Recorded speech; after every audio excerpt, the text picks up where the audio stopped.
What if a single cry could shake the foundations of a crown? On a night of glittering chandeliers and polished diplomacy inside Buckingham Palace, the world saw perfection. Senior royals stood poised beneath centuries of history. Cameras flashed. Glasses were raised. Every movement was measured. Every smile rehearsed. And then it happened. A sound cut through the grand hall. Not laughter. Not applause. A child's cry. Not soft. Not fleeting.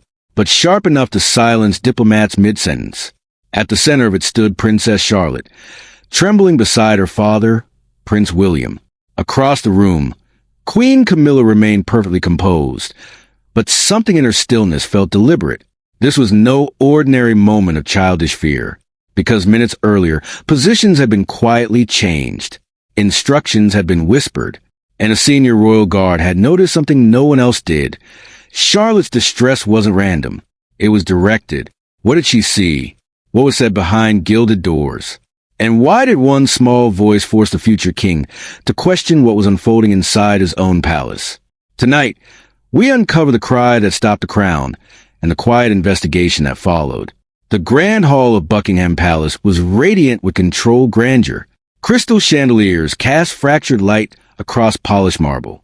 Military medals shimmered against tailored uniforms. Diplomats stood in quiet clusters, voices measured, laughter restrained.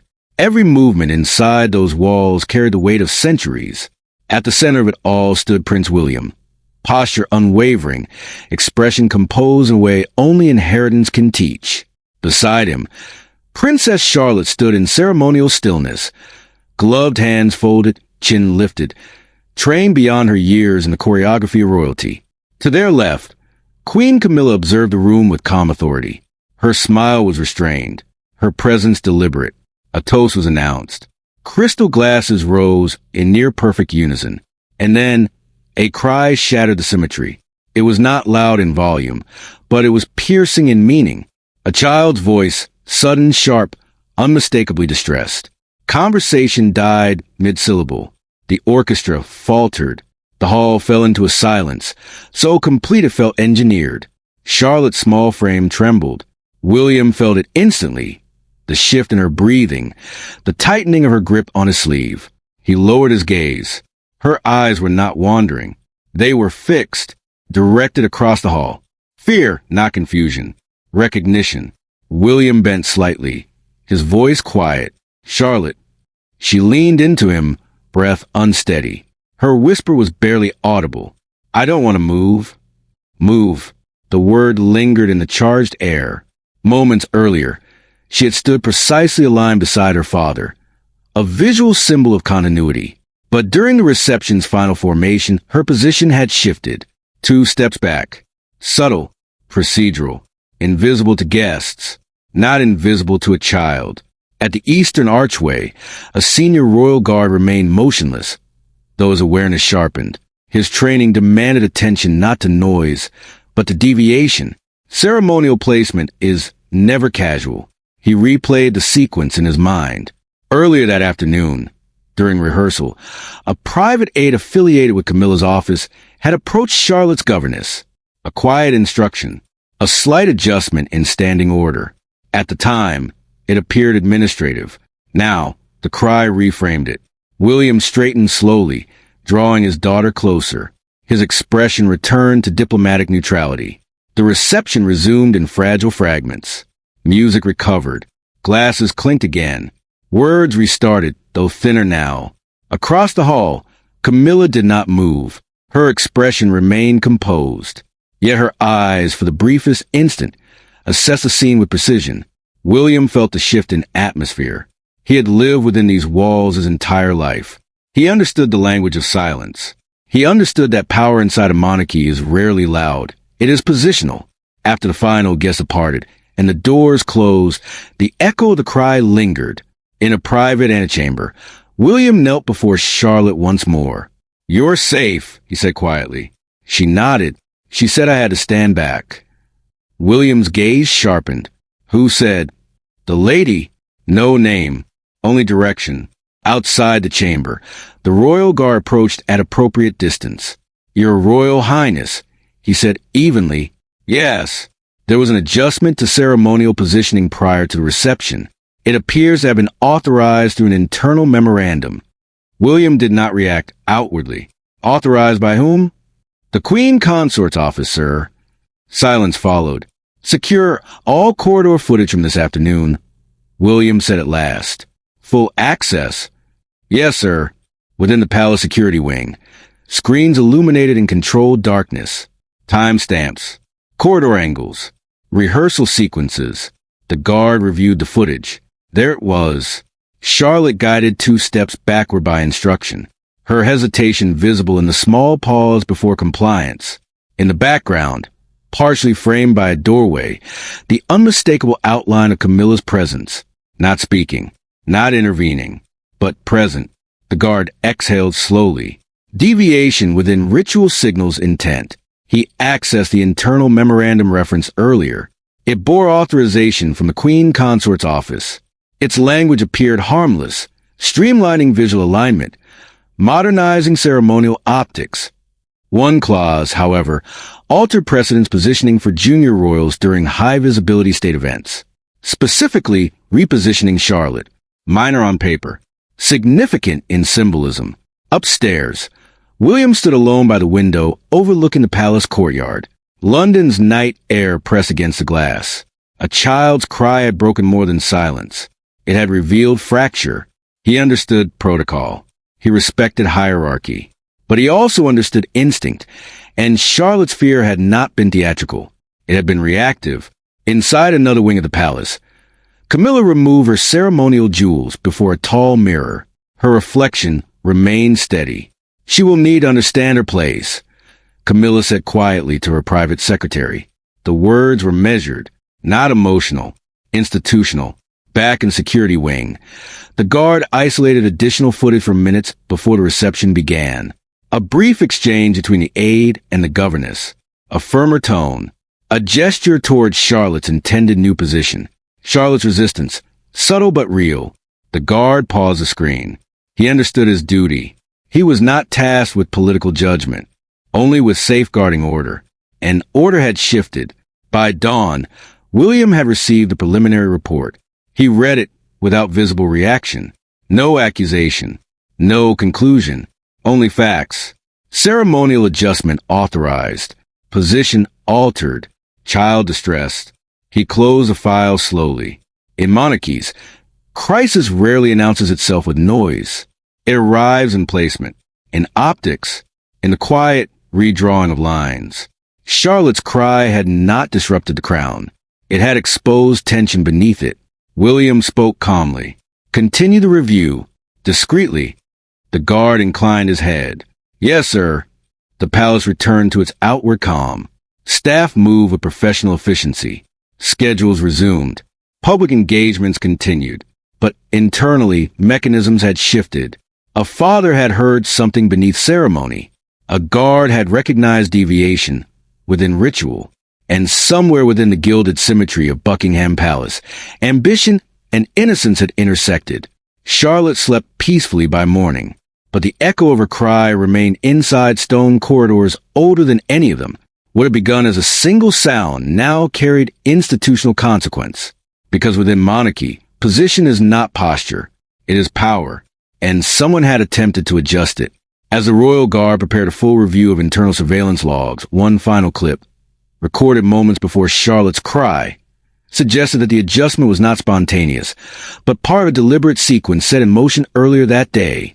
The echo of Charlotte's cry had faded from the Grand Hall, but within the corridors of Buckingham Palace, tension lingered like a shadow. Marble floors reflected pale morning light as staff moved with quiet precision, unaware of the quiet storm brewing behind closed doors. Here, in the veins of the palace, service corridors, restricted wings, and archival rooms, power operated invisibly, in whispers, gestures, and the silent choreography of centuries-old protocol. The royal guard, who had first recognized the deliberate nature of Charlotte's distress, began his methodical review. His office was small, utilitarian, dominated by multiple screens flickering with security footage from every angle, corridors, rehearsal halls, and private suites. Each frame was time-stamped, cataloged, cross-referenced. He moved with surgical precision, pausing at every micro-movement, every glance that suggested intent. Nothing escaped him, not the subtle touch guiding Charlotte's sleeve, not the discreet signaling between her governess and a private aide linked to Camilla's office. Hours passed in quiet examination. Palace procedure demanded patience. Even the smallest alteration in ceremonial order. A child shifted 2 steps to the left. A chair moved a few inches. Could carry symbolic weight far beyond its size. Within these gilded walls, routine was authority, and deviation could signal strategy. The guard noted patterns. Seating changes, last-minute adjustments to Charlotte's appearance ordered during the reception, subtle modifications to her proximity to her father, minor to the public eye, critical within protocol. Meanwhile, William convened discreet conversations with his inner circle, careful not to alarm the staff or the public. The palace private secretary became his conduit for restrained inquiry. Questions were precise, clipped, measured. Who authorized the change? What chain of command executed it? Was the alteration procedural or deliberate? Each answer led to another layer of procedure, another seal, another memorandum. The bureaucracy of monarchy was intricate, a web of codified responsibilities stretching across centuries. The guard's investigation revealed the first tangible link. A private aide, connected to Camilla's office, had issued a directive to Charlotte's governess during the morning rehearsal. No harm was intended, and yet the effect was evident. A child shifted from her expected position, her instinctive discomfort triggering a cry that would ripple through the evening. To the guard, the distinction between procedural and manipulative was subtle, but crucial. Palace historians, consulted discreetly by William's office, contextualized the action within decades of precedent. Adjustments to ceremonial order were rare, and any shift involving a royal child was normally accompanied by meticulous notation and approval at the highest levels. Here, however, the memorandum had passed with minimal documentation, its justification couched in euphemistic terms like enhancing visual flow and modernizing ceremonial optics. The wording suggested neutrality. The timing suggested intent. The guard cross-referenced the rehearsal footage with the internal schedule. Changes aligned suspiciously with moments when Charlotte would have been most visible to state photographers and attending dignitaries. He cataloged these anomalies meticulously. The seconds when a chair was subtly repositioned, when the governess's hand guided Charlotte a step back, when the aide's gaze briefly flicked to the eastern corridor where Camilla's influence loomed. Each movement recorded, each anomaly annotated. William, observing from his study overlooking the palace gardens, felt the weight of inherited responsibility pressing inward. He understood that the palace operated on 2 levels, public display and private machinery. The machinery now hummed quietly, its gears turning toward decision that could shape perception, of family, of succession, of loyalty. One misstep could signal weakness. One revelation could fracture alliances carefully maintained over generations. The investigation deepened.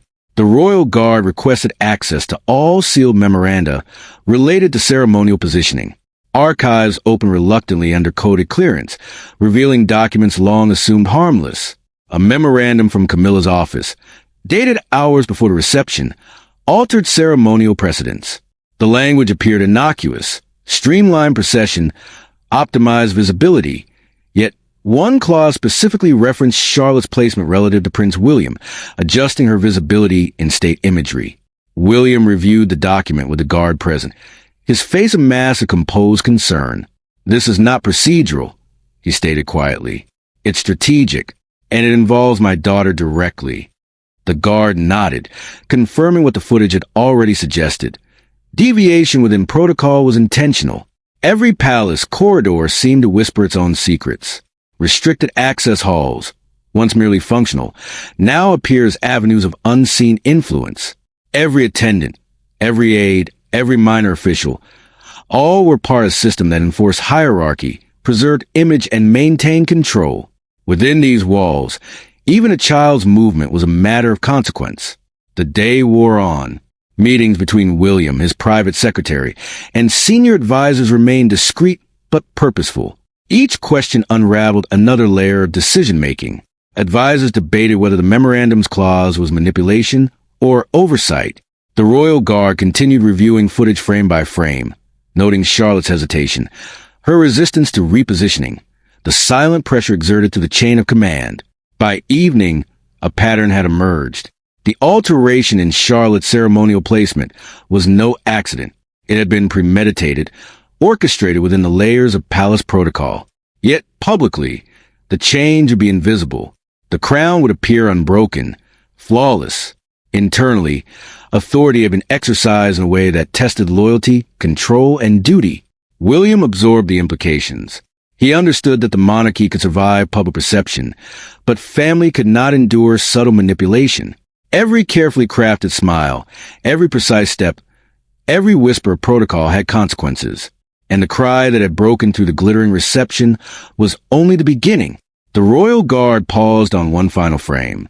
A subtle gesture, almost imperceptible by the aide moments before Charlotte's cry. It suggested coordination, forethought, deliberation. William's voice, low and controlled, broke the silence. We need to see every frame leading up to this. I want full context. The guard acknowledged, understanding the gravity. They were no longer investigating a minor procedural breach. They were tracing the architecture of influence and its intent. As night settled over Buckingham Palace, the palace's exterior calm belied the quiet storm within. Hidden chambers and archives held evidence, awaiting interpretation. A single child's cry had become a catalyst, revealing fractures and decisions that had otherwise remained invisible. Hours later, the investigation uncovered a sealed memorandum directly authorized from Camilla's office, a document appearing harmless until one clause revealed Charlotte's placement in ceremonial proceedings had been deliberately altered, setting the stage for a confrontation and the testing of loyalty that would follow. The private study overlooking the palace gardens was dimly lit, the late afternoon sun casting long shadows across the polished wood floors. Prince William sat behind a carved desk, the weight of responsibility settling on his shoulders like the historic tapestries surrounding him. Across the room, the royal guard placed the preliminary findings of the investigation. Neatly organized footage frames, annotated sequences, and an internal memorandum from Camilla's office. William's eyes scanned each frame. There it was, the subtle shift in Charlotte's position during the reception rehearsal, guided by her governess under the instruction of Camilla's aide. It was a minor adjustment in isolation, but viewed in sequence, it formed a deliberate pattern. A sequence intended to reduce Charlotte's presence in ceremonial imagery, to subtly reshape perception, to adjust narrative in favor of institutional optics. The guard spoke quietly, deliberately. This memorandum, sir, appears procedural, but the timing aligns with every positional change affecting Princess Charlotte.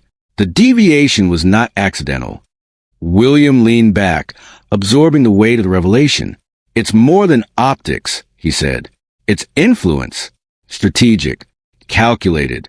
His voice was low, precise, restrained. She could have manipulated placement without leaving a trace, and she almost did.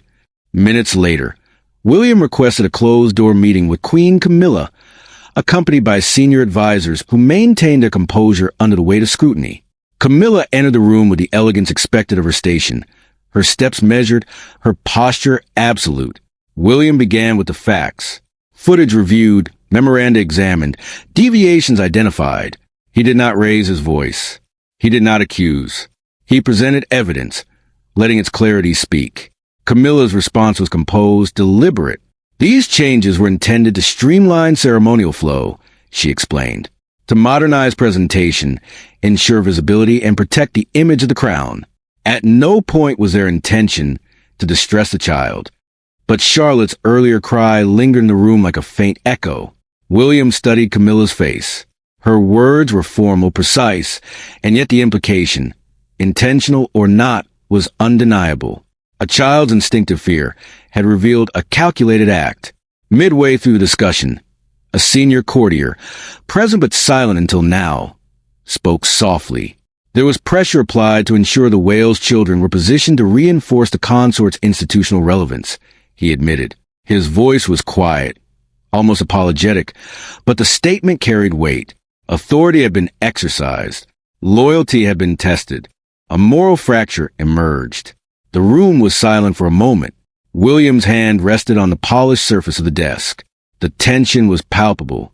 Every advisor understood the stakes, the balance of power within the palace, the perception of succession, and the subtle ways influence could be exerted without public awareness. The conversation shifted to procedure and justification. Camilla defended the decisions as strategic modernization, emphasizing stability and public perception.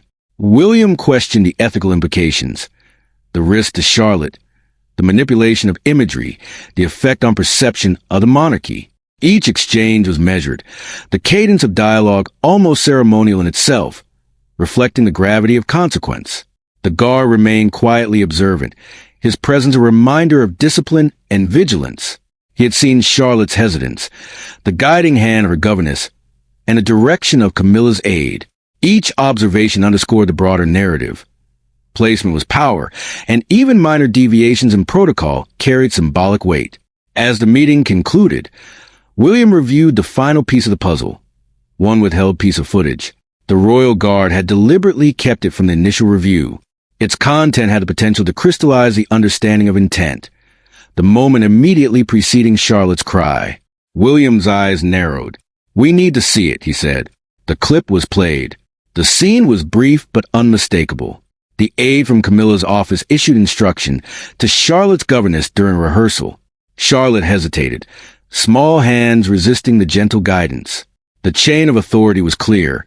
Camilla's influence extended through her aide, through the rehearsal, to the child's positioning. No one else in the palace had noticed. No one outside would ever see. But within the hidden corridors of power, intent had been revealed. The moral weight of this discovery pressed heavily. Authority had been exercised, loyalty tested, and procedural lines blurred. William absorbed the facts, knowing the choices he made next would determine the balance of power, the security of his children, and the integrity of the monarchy itself. The royal guard, standing to the side, observed in silence. His duty had been to watch, to record, to advise. Now, it was to ensure that the lessons of the sequence, the deviation, the cry, the directive, informed decisions that preserved both safety and principle. William rose, voice steady but resolute. "We must act carefully, protect our children, uphold tradition, and ensure that no subtle manipulation can redefine our family without accountability." The meeting dispersed. Advisors filed out, leaving William and the guard alone in the quiet study. Outside, the palace gardens glimmered in the fading light, serene and deceivingly calm. Within the walls, however, a subtle recalibration of influence had begun. The withheld footage had revealed intent. The cry had marked a fracture. And the next step would determine whether duty, loyalty, and family could survive the quiet exertion of power. The royal guard prepared the final analysis, the one clip held back until now. The moment immediately before Charlotte cried, a fragment that promised to reveal precisely how influence had been exercised and who had orchestrated behind the gilded walls. The palace corridors were silent, but the flicker of surveillance monitors cast shadows that seemed to crawl along the walls. Prince William and the royal guard watched in near darkness, the room dominated by the soft hum of computers and the occasional click of a mouse. The footage, isolated and preserved, played again, frame by frame, second by second. It began innocuously. The rehearsal was underway, servants and aides moving through the room with practiced precision. Charlotte's governess was nearby, a hand poised over the child's shoulder, as if guiding her along an invisible line. Then, a subtle motion. A private aide affiliated with Queen Camilla stepped forward, issuing a quiet instruction. The guard froze the frame. Charlotte resisted. Not violently, not dramatically, but she paused, small hands lifting slightly, her eyes searching. Her breath caught, almost imperceptibly, yet in the footage it was clear. This was not rehearsal nervousness. This was instinctive hesitation. A child sensing that her position had been altered against her expectation. The aide guided again, firmer this time. Charlotte's body shifted, reluctant, pulled from her intended place beside her father. The chain of command was evident. The instruction came from Camilla's office, relayed through the aide, executed by the governess. Camilla herself was not on camera, but her presence was implied, authority radiating through the chain. William's hand rested on the edge of the desk. He did not speak immediately. The moral weight of the moment pressed down like the palace ceiling itself. Every step, Every gesture, every pause had been deliberate. The cry that had pierced the grand hall was not an accident.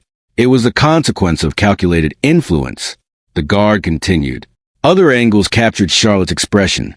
Uncertainty, subtle distress, and a fleeting look toward the door, toward the unseen figure whose authority had guided her movements. Every micro-expression was catalogued, analyzed. The footage was a record not of malice, but coercion, minor, procedural, but ethically significant. William leaned back, voice low and deliberate. This isn't just about optics. It's about intent. The child understood she was being moved, and she resisted. The room's atmosphere grew heavier. Even the hum of the monitors seemed louder, echoing off walls that had absorbed centuries of protocol, tradition, and silent power struggles. This footage was a window into the palace's hidden hierarchy, where authority operated invisibly, and every minor act carried the weight of consequence. Advisors had long debated the line between procedural adjustment and manipulation. The royal guard's discovery now settled the debate visually. The instruction, the hesitation, the subtle coercion, all confirmed that the child's cry was triggered by deliberate alteration of her ceremonial placement. William's thoughts drifted to the implications. To correct it publicly would invite scandal. To ignore it would compromise both family integrity and the sanctity of ceremonial precedent. Charlotte's innocence had been leveraged within a chain of influence designed to shape perception. The moral calculus was grim. Intervene and risk exposure, or manage internally and maintain order. The guard paused the footage on the most telling frame. Charlotte, shoulders slightly back, eyes wide, lips parted in the moment just before the cry escaped. Every element of her posture indicated understanding and resistance. William exhaled, quietly acknowledging the gravity. This was no longer procedural. It was deliberate intervention on a child whose position symbolized both familial and public continuity. Consultation with senior palace historians underscored the significance. Historical precedents showed that minor adjustments to royal children's positioning had occurred, but never with this level of intentional chain authority and visual impact. This act, while subtle, carried symbolic weight that could influence succession optics if repeated. The conversation turned to interpretation. Advisors debated whether this constituted manipulation or overreach. William considered each argument carefully. Protecting Charlotte required discretion, authority, and vigilance. Public exposure would be catastrophic. Internally, however, action was imperative. Footage from additional cameras revealed more layers. The age gestures, the governess's compliance, the sequence of Charlotte's small hesitations. The narrative was consistent. The deviation in placement was not incidental. Camilla's office had authorized it. The child had resisted instinctively. The cry had been inevitable. William leaned forward, voice measured. We cannot allow this chain to repeat itself. Not for Charlotte. Not for any child of the crown. The royal guard nodded. Sir, measures will be discreet, but absolute. Access will be restricted. Protocols reinforced. As evening descended, the palace exterior appeared calm. Marble facades gleamed in the fading light. Inside, the machinery of authority, procedure, and control hummed quietly. Every corridor, every chamber, every hidden archive was now part of a new awareness, one that recognized the subtle exertion of influence and the necessity of vigilance to preserve both innocence and institutional integrity. William stood alone for a moment, staring out at the palace gardens. The moral calculus weighed heavy. Duty demanded action. Loyalty demanded discretion. Innocence demanded protection. And the footage had revealed the precise point at which all three intersected. The child's cry was no longer merely a sound. It was a signal, a marker, evidence of intent. And the next step would determine how authority, family, and tradition would respond. Ending transition. With the footage cataloged and every frame analyzed, William made a quiet but decisive decision, one that would restructure palace authority, redefine oversight, and ensure that the subtle manipulation of Charlotte's placement could never happen again. The palace had returned to its outward rhythm. Marble floors reflected daylight. Courtyards were alive with the measured movements of staff, and the public halls glimmered with ceremonial polish. Yet within the hidden corridors of Buckingham Palace, a quieter recalibration was underway. Authority, procedure, and protocol were being realigned, guided by the firm hand of Prince William. In a series of discreet meetings, William formalized new oversight measures for all ceremonial planning involving his children. The royal guard, whose vigilance had first detected the deviation in Charlotte's placement, was entrusted with expanded responsibility. His loyalty, discretion, and meticulous observation had proven invaluable, yet he was instructed to act with subtlety. Public acknowledgement would come in the form of ceremonial commendation, not disclosure. The guard's role remained invisible, safeguarding the crown while protecting the child. Simultaneously, access for Camilla's office to succession-adjacent protocols and ceremonial positioning was quietly curtailed. Authority had not been stripped.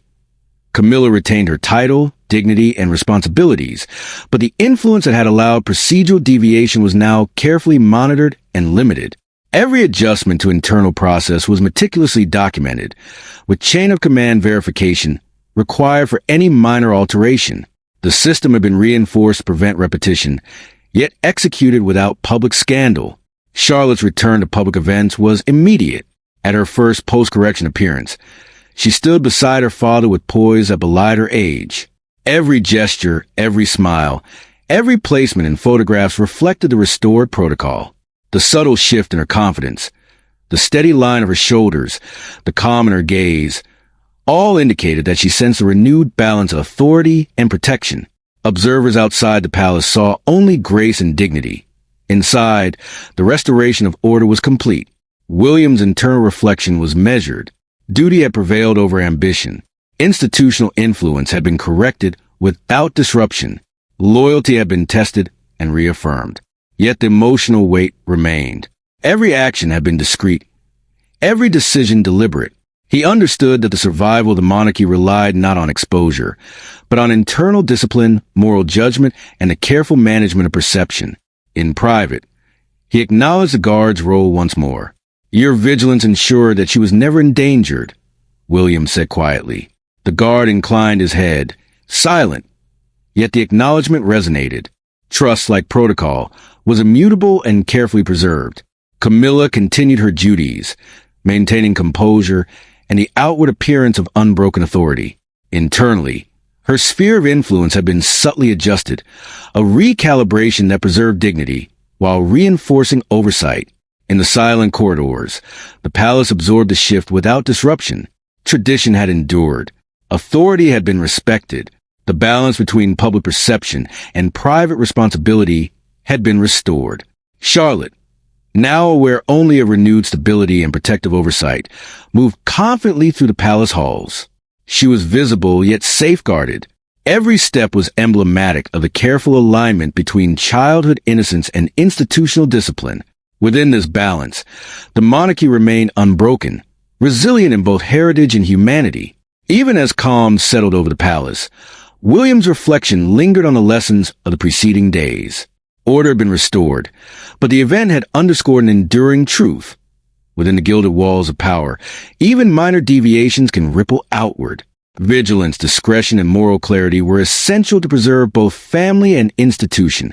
The palace, outwardly serene, had endured an internal test, one that left its mark only in subtle procedural shifts, silent acknowledgments, and a child's quiet restored confidence. Duty, as always, had prevailed over ambition. As the sun set over Buckingham Palace, William observed Charlotte walking through the hallways with steady poise, a symbol of restored balance. Yet a lingering question remained. Would a silence truly protect the crown or the child? The corridors of Buckingham Palace were quiet, bathed in the gentle light of dawn. The echoes of ceremonial footsteps had faded, leaving only the soft rhythm of palace life, a whisper of history, tradition, and unseen vigilance. Within these walls, lessons lingered, not in proclamations or public statements, but in the silence that followed decisive action. Prince William moved with measured steps, observing Charlotte as she walked through the halls. Her shoulders were steady, her eyes clear, and her pace unhurried. The child who had cried out in sudden distress now embodied a quiet confidence, a visible symbol of protection, of care, and of authority exercised with restraint. Every step she took was a reminder that legacy was not only inherited, but carefully nurtured. The royal guard's presence remained discreet, his vigilance unseen but absolute. He represented the silent guardians of the monarchy, those whose duty was not public acclaim, but the preservation of order, safety, and continuity. It was through such quiet watchfulness that the crown maintained integrity. His work, though invisible, ensured that a child's innocence could coexist with centuries of protocol, and that the machinery of power would never overshadow the humanity it was meant to protect. William reflected on the days that had passed, the cry that revealed deviation, the investigation that traced intent, the confrontation that clarified boundaries, and the ultimate restoration of order. Each moment had tested the delicate balance between duty and affection, protocol and instinct, institution and family. He recognized that authority was not measured solely by command, but by restraint, by the ability to act decisively while preserving the dignity of those under one's protection. Charlotte paused in a sunlit doorway, glancing at her father. The faintest smile crossed her face, unspoken acknowledgement that she felt secure, understood, and safeguarded. In that small, private gesture lay the culmination of a silent struggle, the preservation of innocence within a structure designed for control. The palace, with all its grandeur and expectation, had yielded to compassion without compromising order. William considered the broader meaning. Monarchy was not simply the display of crowns, jewels, or ceremony. It was responsibility embodied in quiet decisions. It was a child's protection weighed against public perception. It was the understanding that silence, when guided by moral clarity, could speak louder than authority itself. The palace exterior glowed in the afternoon sun, calm and impervious to the events that had quietly unfolded within. Yet within its walls, a subtle shift had occurred. The reinforcement of principle over ambition, of duty over manipulation, of vigilance over neglect. Charlotte's journey through these halls was no longer defined by fear or uncertainty, but by the knowledge that she was seen, safeguarded, and respected. As evening approached, William paused by the window, gazing at the gardens where shadows lengthened. He knew that the choices made would ripple quietly through the palace, through routines, protocols, and unspoken expectations. Authority had been exercised, loyalty preserved, and a child's trust safeguarded. The crown endured, but more importantly, the humanity within it had been protected. In the soft glow of twilight, Charlotte walked confidently past tapestries, portraits, and corridors steeped in centuries of tradition. The echoes of her earlier distress were now memories transformed into lessons, a reminder that the balance of heritage and care required both vigilance and compassion. The palace remained a symbol of continuity, yet within its stone walls, the quiet act of protection had spoken volumes.